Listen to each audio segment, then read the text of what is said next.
Hello friends, welcome to my YouTube channel. आज मैं हिंदी व्याकरण से समास लेकर आई हूँ जो आपके बोर्ड के एग्ज़ाम के लिए बहुत ज़्यादा इम्पॉर्टेंट है। तो वीडियो शुरू करने से पहले मेरी आपसे एक छोटी सी रिक्वेस्ट है कि प्लीज़ फ्रेंड मेरी वीडियो को लाइक शेयर ज़रूर कर दीजिएगा और मेरे चैनल को सब्सक्राइब भी। तो चलिए हम वीडियो को शुरू करते हैं। सबसे पहले यहाँ पे हिंदी समास का कक्षा 9, 10, 11, 12 के लिए ये सब के लिए इम्पॉर्टेंट है। ठीक है फ्रेंड्स, ये बातों का आप ध्यान रखिएगा।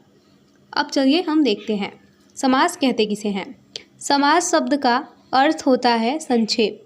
ठीक है, जब दो या दो से अधिक पद परस्पर मिलकर एक नया शब्द बनाते हैं और उनके बीच की विभक्तियां अथवा संयोजन लुप्त हो जाते हैं तो उसे समास कहते हैं।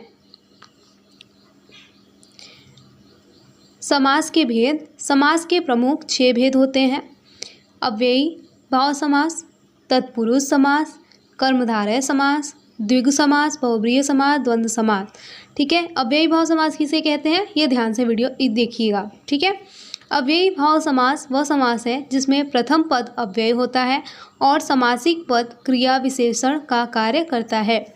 कई बार अव्ययी भाव समास के प्रथम पद में आ, प्रति, यथा, नि, सह, अनुसार आदि शब्द आए तो वहाँ अव्ययी भाव समास होता है।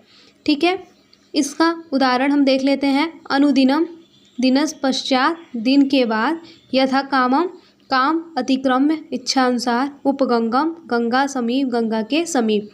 अब यहाँ समझने वाली बात यह है कि जहाँ पे आपको पहले ही दिखे प्रति, यथा, नि, सह, ये सब शब्द पहले ही दिखे। देखिए आप यहाँ पे अनु है, यथा है, उप है, तो ये अव्यय है। ठीक है, इसको आप ध्यान में रख करके आप इसे आसानी से पहचान सकते हैं।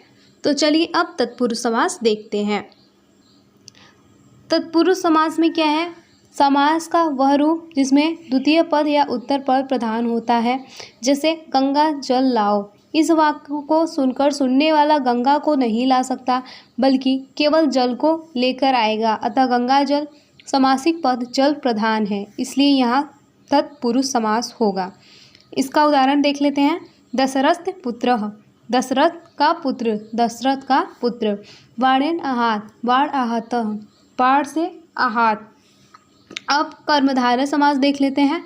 जहाँ पहला पद विशेषण तथा दूसरा पद विशेष होता है वहाँ कर्मधारय समास होता है। समास उदाहरण देख लेते हैं। समास विग्रह। महाबल महान च असोबल, महान है जो बल, आत्मा महात्मा महान जो आत्मा। द्विगु समास में देख लेते हैं। जिस समास में पहला पद संख्यावाचक हो उसे समस्त पद का अर्थ समाहार समूह हो उसे द्विगु समास कहते हैं। जैसे पहला जो शब्द आए वो संख्यावाची हो। जैसे अष्टाध्यायी, 8 अध्यायों का समूह, त्रिलोकी, 3 लोकों का समूह, सप्तशती, 7 सैकड़ों का समूह। इस तरीके से आप द्विगु समास को आसानी से पहचान सकते हैं। अब चलिए बहुब्रीहि समास हम देखते हैं। बहुब्रीहि समास में क्या होता है? बहुत इजी ये भी है।